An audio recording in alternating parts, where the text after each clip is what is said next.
देख रहे ललकार, मैं हूं आपके साथ उन्नति भटनागर।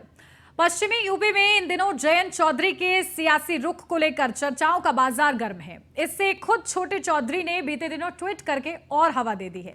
सवाल उठता है कि अगर आरएलडी बीजेपी के साथ आती है तो बीजेपी के जाट नेताओं का क्या होगा? क्या गठबंधन की सूरत में पश्चिमी यूपी के जाट नेताओं का कद घट जाएगा? और अगर ऐसा हुआ तो फिर संजीव बालियान और सतपाल सिंह जैसे नेताओं का क्या होगा? इसी पर करेंगे बड़ी चर्चा, लेकिन उससे पहले देखिए हमारी एक खास रिपोर्ट।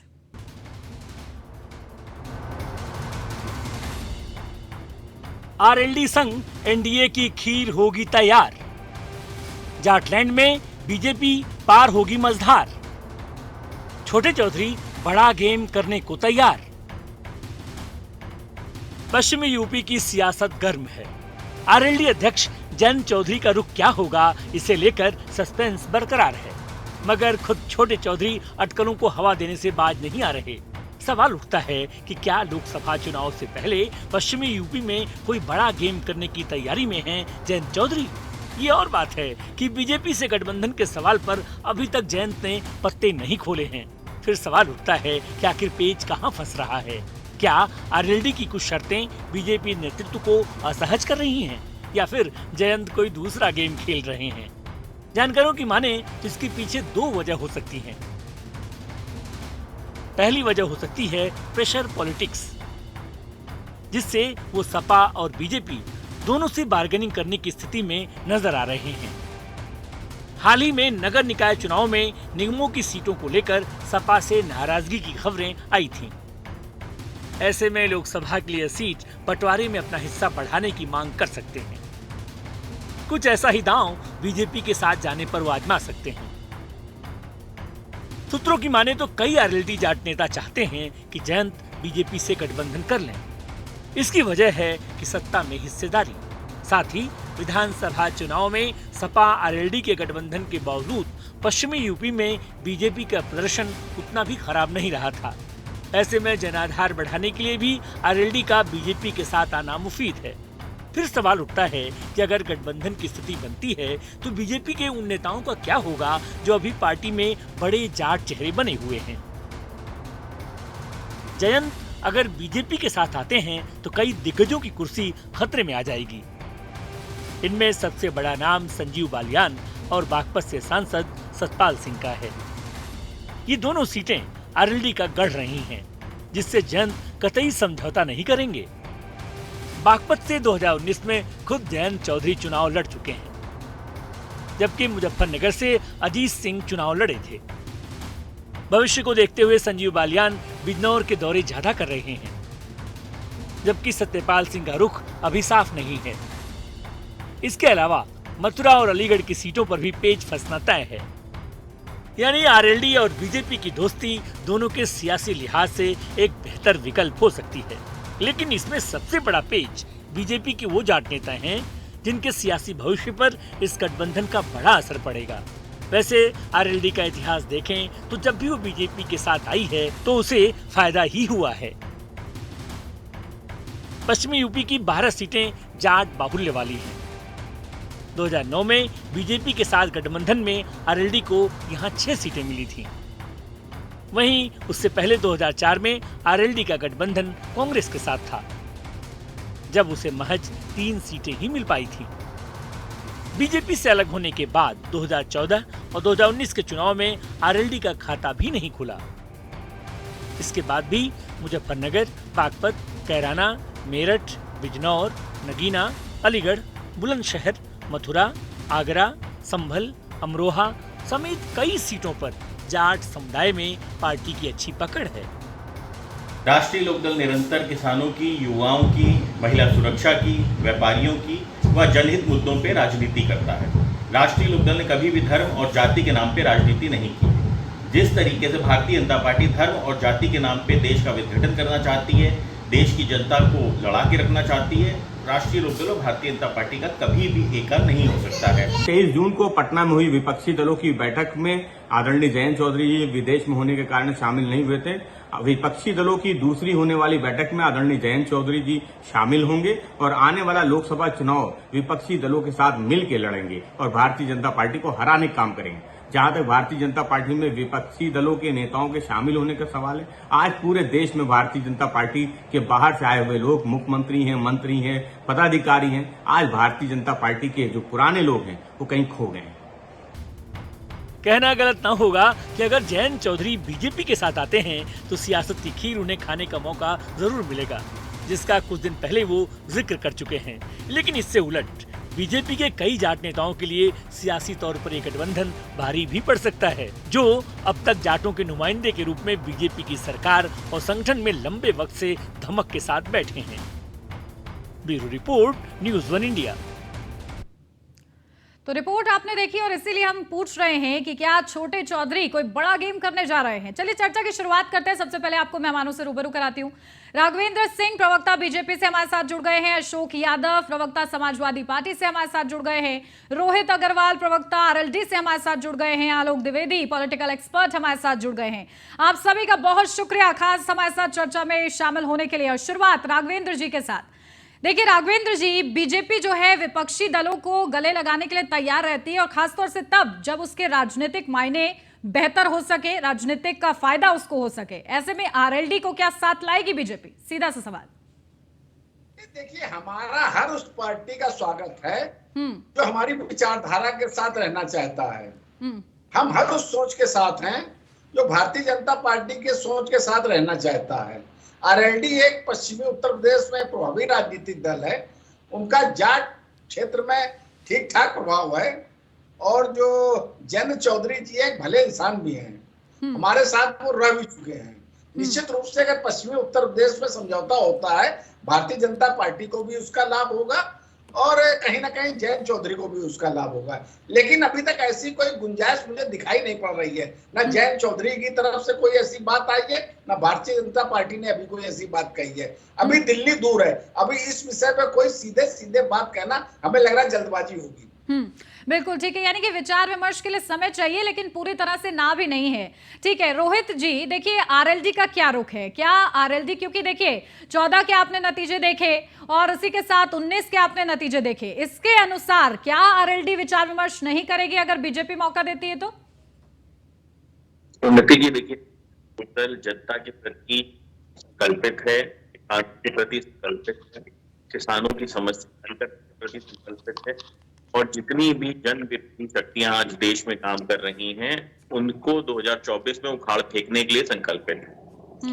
देखिए, भारतीय जनता पार्टी जानती है कि 2022 के चुनाव में उसके लिए अगर कोई मुसीबत था तो वो राष्ट्रीय लोकदल था। जिस तरीके से पश्चिम उत्तर प्रदेश से एक बयार बनी थी जो पूरे उत्तर प्रदेश के अंदर फैली थी और कहीं ना कहीं समाजवादी पार्टी और राष्ट्रीय लोकदल का रोहित जी, सरकार लेकिन देखिए 2022 में आप लोग गठबंधन में थे लेकिन फिर भी बीजेपी का प्रदर्शन उतना खराब नहीं था। बिल्कुल, भले तो ही बीजेपी का कॉन्फिडेंस प्रदर्शन अच्छा है, खराब ना। कॉन्फिडेंस मैं कहूंगी कि अच्छा है, लेकिन ओवर कॉन्फिडेंस नहीं होना चाहिए राजनीति में भी। देखिए, राजनीति का मतलब सिर्फ और सिर्फ सत्ता में रहना नहीं होता है। राजनीति का मतलब होता है जनता की सेवा और जनता की सेवा करने का मतलब होता है जनता के मुद्दों को, उनके मन की बात को सुनना। भारतीय जनता पार्टी जनता के मन की बात सुनने की बजाय अपने मन की बात सुनाने में ज्यादा विश्वास रखती है। भारतीय जनता पार्टी जनता के कामों के प्रति पूरी तरीके से आंख मूंद लेने का काम करती है। आज महंगाई से जनता कहरा रही है। आज एक सामान्य वर्ग अगर अपने घर में ये कह रहा है कि हम अब सब्जी में टमाटर नहीं डाल सकते और आप ये सोचिए कि अगर उस पर व्यंग करने पे एफआईआर दर्ज हो जाए तो इससे ज्यादा आप लोकतांत्रिक व्यवस्था को ध्वस्त कैसे कर सकते हैं?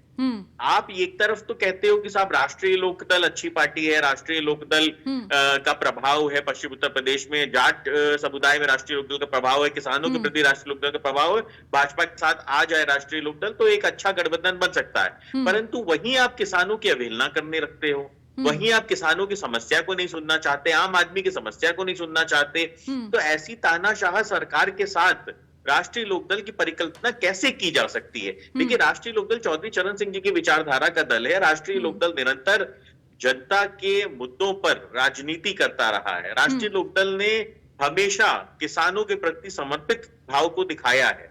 परंतु आज जो सरकार है वो कहीं ना कहीं अपने मुख्य रोहित जो जी, तो मैं एक ये मुद्दा होता है समझूं कि सरकार पूरी का, तरीके से आरएलडी की तरफ से ना है, अगर गठबंधन के लिए हाथ आगे भी बढ़ाया जाता है तो हमारी कोई बातचीत ही नहीं चल रही है, तो हाँ ना तो तब होती है जब किसी के साथ बातचीत चल रही हो, किसी के साथ संपर्क बिल्कुल, में लेकिन हो, देखिए तो हाँ राजनीति और में ना आप का लोग तो रहते हैं और ये बात से इनकार किया जा सकता कि चाहे कुछ भी हो जाए राजनीति में, यहाँ तो परिवार ही अलग हो जाते हैं और दूसरे के साथ चले जाते हैं, तो फिर आप ये कैसे एक्सपेक्ट कर सकते हो, मान के चल सकते हैं कि आगे कुछ नहीं होगा, भले ही विचारधारा को भी कॉम्प्रोमाइज होते हुए काफी बार देखा गया है। इससे पहले भी आप लोग बीजेपी के साथ काफी बार आए हैं और उस समय के आंकड़े देख लीजिए, और उसके बाद जब आप अन्य पार्टियों के साथ आए हैं, खुद ही आप वो कर सकते हैं कंपेयर।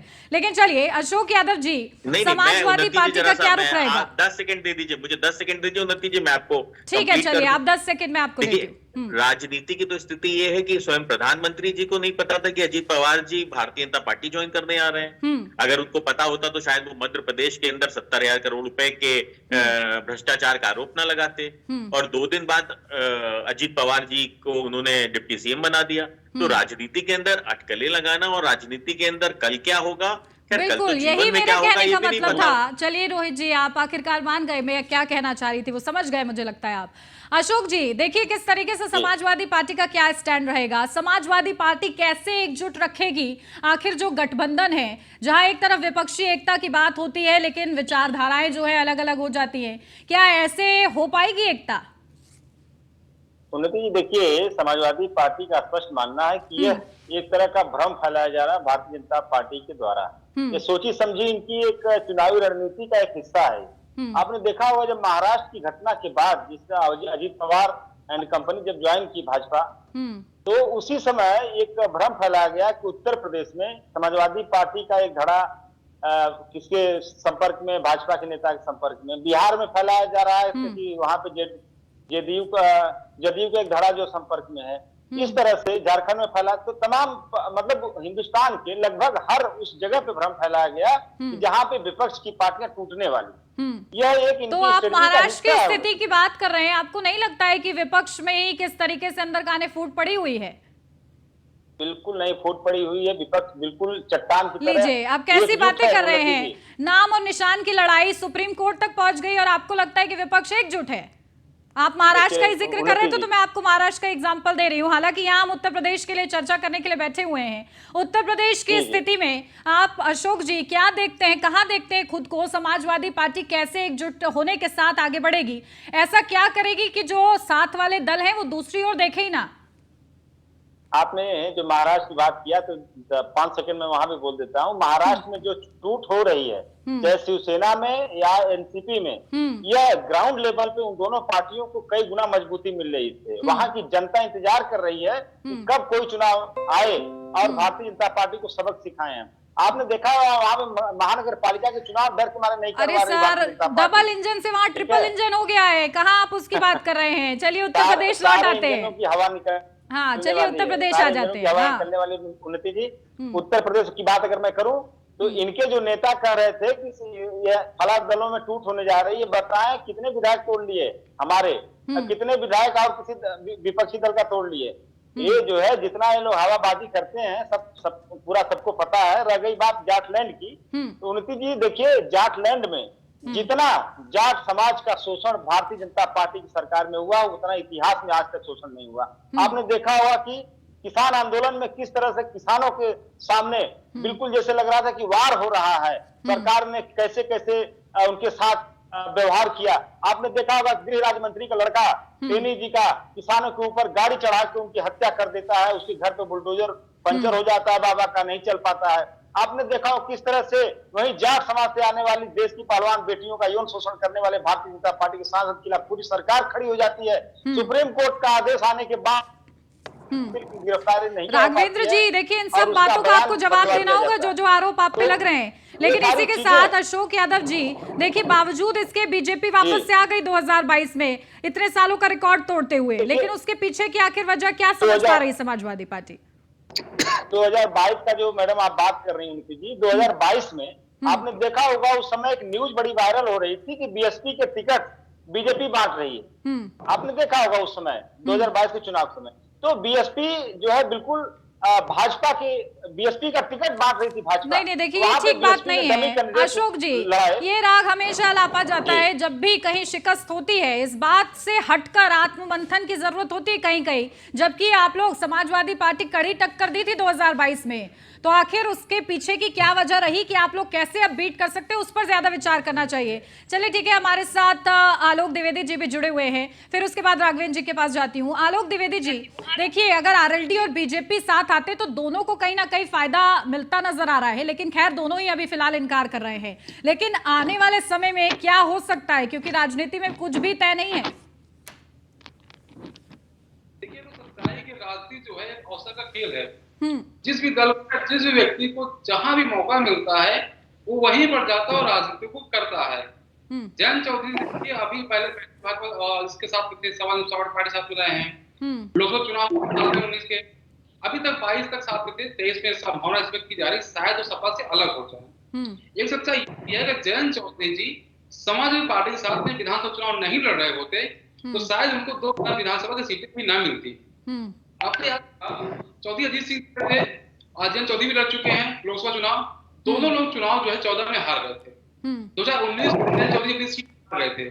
तो जो इनके पार्टी के सबसे बड़े मुखिया हैं वो खुद अपनी सीट को बचा नहीं पाते हैं। तो इसलिए जयंत चौधरी की भी मजबूरी है किसी न किसी दल के साथ रहना। यदि भाजपा उनको लिफ्ट नहीं मिलेगी, भाजपा उनको साथ अपने गठबंधन में नहीं लाएगी, तो उनकी मजबूरी भी है अखिलेश यादव के साथ रहना। यदि नहीं रहेंगे तो उनका वजूद खत्म हो जाएगा। आज की स्थिति में क्या है कि आरएलडी के पास इतना वोट बैंक नहीं रह गया कि अपने दम पर सीट निकाल पाए। हाँ, लेकिन देखिए रोहित जी के बातों से नहीं लग रहा है कि समाजवादी पार्टी उनकी मजबूरी है, उनकी तो वो चॉइस लग रहा है। क्यों, मैं सही कह रही हूँ ना रोहित जी? नहीं, देखिए मुझे लगता है कि किसी भी राजनीतिक पार्टी के लिए इस तरीके की भाषा का प्रयोग नहीं करना चाहिए और कोई किसी की मजबूरी नहीं होता है। हम राजनीति करने आए हैं, हम कोई अपनी मजबूरी और बेचारगी यहाँ पे प्रस्तुत करने या कोई भी पार्टी उसके लिए नहीं आई है। ठीक है ना। राजनीति अगर भारतीय जनता पार्टी आज वो चैलेंज की बात कर रहे थे कि कितना चैलेंज होगा, वो इसको लेकर भारतीय जनता पार्टी आज मैं बता रहा हूँ, भारतीय जनता पार्टी आज अगर कह रही है कि राष्ट्रीय लोकदल बहुत अच्छी पार्टी है, राष्ट्रीय लोकदल का बहुत बड़ा प्रभाव है पश्चिम उत्तर प्रदेश पे, राष्ट्रीय लोकदल भारतीय जनता पार्टी के साथ आ जाए, तो ये भारतीय जनता पार्टी की मजबूरी नहीं है, भारतीय जनता पार्टी की चॉइस है, भारतीय जनता पार्टी की समझ है कि राष्ट्रीय लोकदल उनके साथ आ जाए तो भारतीय जनता पार्टी के लिए एक प्लस पॉइंट हो जाएगा। परंतु ये कहना कि नहीं साहब वो बहुत मजबूरी में कह रहे हैं, ऐसा बहुत नीचे स्तर पे उतर के कह रहे हैं, तो मुझे लगता है कि इस तरीके की भाषा का कहीं प्रयोग नहीं करना चाहिए। एक सम्मानजनक तरीके से राजनीति के अंदर आपको देखना चाहिए। हम राजनीति करने सत्ता भोग के लिए नहीं आए हैं। अगर हम सत्ता भोग के लिए आए होते तो 2007 से विपक्ष में ना होते प्रदेश के अंदर और 2014 के बाद से देश के अंदर हम विपक्ष में ना होते। हम राजनीति के अंदर जनता की सेवा के लिए आए हैं। हमारी कोई किसी तरीके की मजबूरी नहीं है, किसी तरीके का हमारा कोई दर्द नहीं है, ना व्यक्तिगत हमारा कोई स्वार्थ है। हम जनता के मुद्दों को विपक्ष में रहते हुए भी बहुत अच्छी तरीके से उठा सकते हैं। इसी के साथ जब आप कह रहे हैं कि चॉइस भी है, बावजूद इसके अगर आने वाले समय में, क्योंकि अगर आप ऐसी बातें करेंगे तो मान लीजिए अगर कभी ऐसा होता है तो फिर क्या कहेंगे? चलिए ठीक है, मेरे साथ राघवेंद्र जी जुड़े हुए हैं। राघवेंद्र जी, क्या बीजेपी सिर्फ जोड़ तोड़ की राजनीति करती रहेगी या फिर ये जो सवाल पूछ रहे हैं अशोक यादव जी उनका भी जवाब देंगे? वो कह रहे हैं कि हमारी कोई मजबूरी नहीं है, चॉइस बन सकती है क्या बीजेपी? कमाल की बात करते हैं। भारतीय जनता पार्टी क्या उत्तर प्रदेश में जोड़ तोड़ की राजनीति करती है क्या? ये बताइए, हमारा जो गठबंधन है एनडीए का उत्तर प्रदेश में, वो क्या जोड़ तोड़ का गठबंधन है क्या? भारतीय जनता पार्टी आज की तारीख में उत्तर प्रदेश में सबसे ज्यादा लोकप्रिय पार्टी, भारतीय जनता पार्टी आज की तारीख में सबसे ज्यादा विश्वसनीय पार्टी है। भारतीय जनता पार्टी आजकल सबसे ज्यादा गरीबों का काम करने वाला राजनीतिक दल है। भारतीय जनता पार्टी समाज में हर समय रहने वाला राजनीतिक दल है। ये सिर्फ मैं नहीं कह रहा हूँ, आप लोग, हमारे जो मित्र लोग बैठे हुए हैं डिबेट में, वो भी जानते हैं। समाजवादी पार्टी जो उत्तर प्रदेश में 4 बार सरकारें रह चुकी है, विधानसभा चुनाव में कहाँ दिखाई पड़ रही है? भाई आज की तारीख में अखिलेश यादव ट्विटर खेलने के अलावा कहाँ दिखाई पड़ रहे हैं? आजमगढ़ और रामपुर सीटें हारे बैठे हैं जो इनकी परंपरागत सीटें हैं, जहाँ पर एमवाई समीकरण के आधार पे 70% वोट मुस्लिम और यादव का है। वो कह रहे हैं आपने जाटों के लिए कुछ नहीं किया है, कह रहे हैं जाटों के लिए कुछ नहीं किया गया है। किसान का नाम लेते हैं तो आप लोग पीछे मुड़ जाते हैं। नहीं, देखिए मैं बड़ी विनम्रता के साथ कहना चाहता हूँ, अगर जाटों के साथ कुछ नहीं किया होता तो हमारे 2019 में लोकसभा चुनाव हुआ था, वो अन्य राजनीतिक दलों का सुपड़ा न साफ होता। भारतीय जनता पार्टी हर क्षेत्र में काम करती है, हर वर्ग में काम करती है। जाटों में भी भारतीय जनता पार्टी नंबर 1 पे लोकप्रिय पार्टी है। हाँ, मैंने आरएलडी के लिए कहा, उस क्षेत्र में एक सीमित क्षेत्र में काम करती है। जयंत चौधरी जी, चौधरी चरण सिंह जी वहाँ के लोकप्रिय नेता है, इसे मैं कहने में कोई भी गुरेज नहीं है। वो बेहतर मतलब जो अच्छा उन्होंने काम किया है, उनका एक मत प्रतिशत है वहाँ। भारतीय जनता पार्टी के साथ अगर जयंत जी आते, निश्चित रूप से उनका भी लाभ होगा, भारतीय जनता पार्टी का भी लाभ होगा। जयंत चौधरी जी को समाजवादी पार्टी के साथ रहकर क्या हुआ? समाजवादी पार्टी के पाप हो रहे हैं आरएलडी। समाजवादी पार्टी क्या लोकप्रिय पार्टी है आज की तारीख में? 2 लोकसभा सीट वाला राजनीतिक दल जो कि उत्तर प्रदेश में 4 बार सरकार बना चुका, आज की तारीख में अखिलेश यादव है कहाँ? राजभर जी ने जब उनको ज्ञान देने का काम किया, अखिलेश यादव जी ट्विटर खेलने से काम नहीं चलता है। अशोक यादव जी जवाब दीजिए, ट्विटर सिर्फ खेल रहे हैं क्या आप लोग? ऐसा उन्नति जी, हमारे मित्र राघवेंद्र जी को जब ये बोल रहे थे कि सबसे ज्यादा विश्वसनीयता भारतीय जनता पार्टी की है, तो उसमें मैं जोड़ दे रहा हूँ, अविश्वसनीयता। आपने देखा होगा कि भारतीय जनता पार्टी की जैसी सरकार है जिसने 9 साल में अपना किया हुआ एक भी वादा नहीं पूरा किया। राघवेंद्र जी से मैं निवेदन से पूछना चाहता हूं कि मोदी जी के कोई जो बड़ी बड़ी बातें करती थी, एक कोई वादा बता दीजिए जो उन्होंने पूरा किया, एक वादा। दूसरी बात, इन्होंने कहा गरीबों लीजिए, चलिए अभी पूछ लेते हैं राघवेंद्र जी, चलिए एक वादा बता दीजिए जो मोदी जी ने पूरा किया हुआ, सीधा वो पूछ रहे हैं। भाई कमाल की बात कर रहे हैं, देश 7वीं अर्थव्यवस्था से 5वीं अर्थव्यवस्था हो गया है। नरेंद्र मोदी ने जो वादा किया वो पूरा नहीं किया है। देश की चारों तरफ एक वादा बता दीजिए सर, एक वादा। राघवेंद्र जी एक वादा बता दीजिए आप जल्दी से उनको। देश सुरक्षित नहीं है, वादा पूरा नहीं किया। उत्तर प्रदेश नहीं बता पाएंगे, जब किया ही नहीं तो बताएंगे क्या? ये लोग खाली हवाबाजी करते हैं और जो दूसरे के ऊपर आरोप लगाते हैं। गरीबों को सुन लीजिए, अशोक यादव जी उनको बोलने तो दीजिए, बता रहे वो। नरेंद्र मोदी जी ने अपना वादा पूरा, वादा क्या होता है? आप लोगों ने क्या किया है? मेरे पास तो 2000 का जो किसान सम्मान निधि वो मिल रहा है, गरीबों को जो है आपके जो राशन उपलब्ध हो रहा है, बड़े पैमाने पर वैक्सीनेशन हुआ। मेरे पास तो एक सैकड़ों चीजें हैं, ऐसे नहीं। इतना सब काफी नहीं है क्या अशोक जी? जल्दी से मैडम, एक वादा उन्होंने बताया क्या? एक वादा उन्होंने खाली घुमा फिरा की दफ्तर की बातें करते रहे, वादा नहीं बताया उन्होंने। महंगाई कम करेंगे, बेरोजगारी कम करेंगे, किसानों की आय दोगुनी करेंगे। जनमत ही होता है वो लोकतंत्र की पहचान। सबसे ज्यादा विश्वसनीय पार्टी भारतीय जनता पार्टी है। उत्तर प्रदेश में दोबारा पूर्ण बहुमत के साथ चुन करके आई हुई पार्टी है। केंद्र में दोबारा। लेकिन आपने राघवेंद्र जी एक वादा आप उनको बता देते तो अशोक यादव जी ऐसे ही चुप हो जाते। आपको इतनी बड़ी लिस्ट बतानी ही नहीं पड़ती। आप एक वादा बता दीजिए, ऐसा नहीं है कि बीजेपी ने वादे पूरे ही नहीं किए। मैं तो वादे बताता हूँ। ठीक है, जल्दी से। हाँ जल्दी से आलोक जी। देखिए राघवेंद्र जी, आलोक जी बता दे रहे हैं, बताइए जल्दी से। और धारा 370-35 जम्मू कश्मीर से हटा दिया है, तो भाजपा के जो 2 बड़े वादे थे वो भाजपा ने पूरा कर दिया है। दूसरा जो है, भाजपा जो है यूनिफॉर्म सिविल कोड भी लागू करने वाली। अशोक यादव जी बता दिए आलोक जी ने। भाजपा हमेशा रहती रही है और भाजपा ने पूरे किया। जी आपका सवाल।